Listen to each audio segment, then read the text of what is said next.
This is the Vissles V84. It is a hot swap, wireless, and wired compact 75%. And you can definitely tell at a first glance that this is a keyboard that is aimed at enthusiasts or people who want the enthusiast experience for a cheap price. The board retails for $109 in USD, and it comes with the board itself, a USB-C cable for charging and normal connectivity, a wired keycap holder, which is the good kind of keycap holder, 2 magnetic feet, which you can attach to the bottom for adjusting the height of the board, a good quality switch puller, which is arguably nicer than the green one that I used, and most importantly, a wrist rest, and a nice one at that. Some of you may know I'm someone who takes my wrist rests very seriously, so this is an accessory which I can appreciate a lot. Most companies, if they send out keycap pullers at all, send out pullers that look like this. These kinds of keycap pullers can scratch your keycaps. Never use them.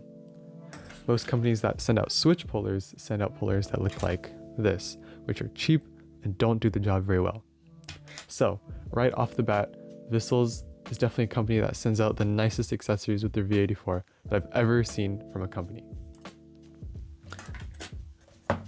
Oops.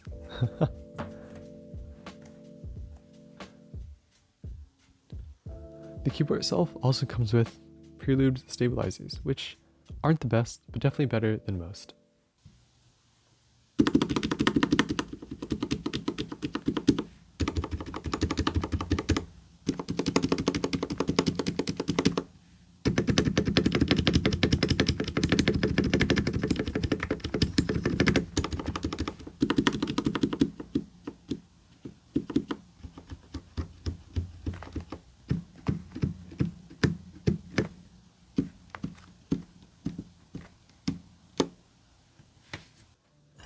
The pre-installed plate-mounted stabilizers do feel a little bit mushy.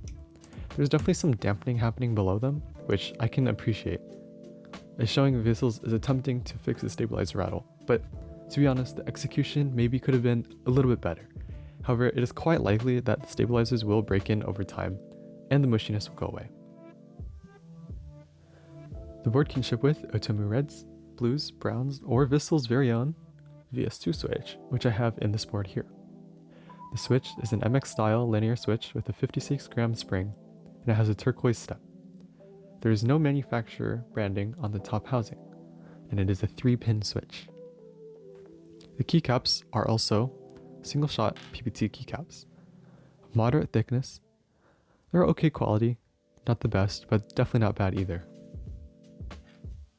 The board has full 16.8 million color RGB capability, and they boast 19 different presets with adjustable brightness and effect speed. However, as you all may know, I'm someone definitely who prefers to keep the RGB off.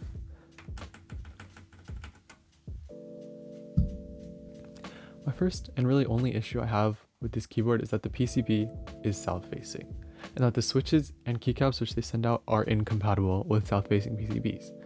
In the middle row, there is keycap interference, which stops the switch from bottoming out completely.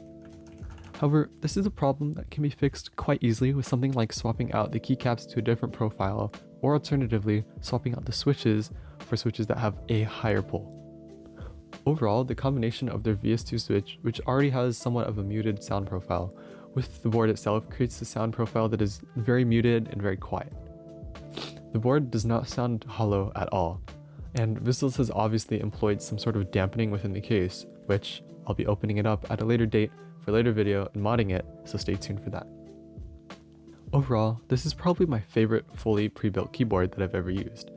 It's a tad rough around the edges, especially with the south-facing PCB causing interference with the default keycaps that they put on the board. But Vissles has gone above and beyond in trying to create a board that can deliver the enthusiast experience at an affordable price, especially with the high-quality modding accessories that they send out. Vissles offers an incredible entry point into the world of modding and building custom keyboards for an impressive price. After all, you can get all of this for the same price as just the case for a board like the Tofu 65. And now, for what you've all been waiting for, the sound test.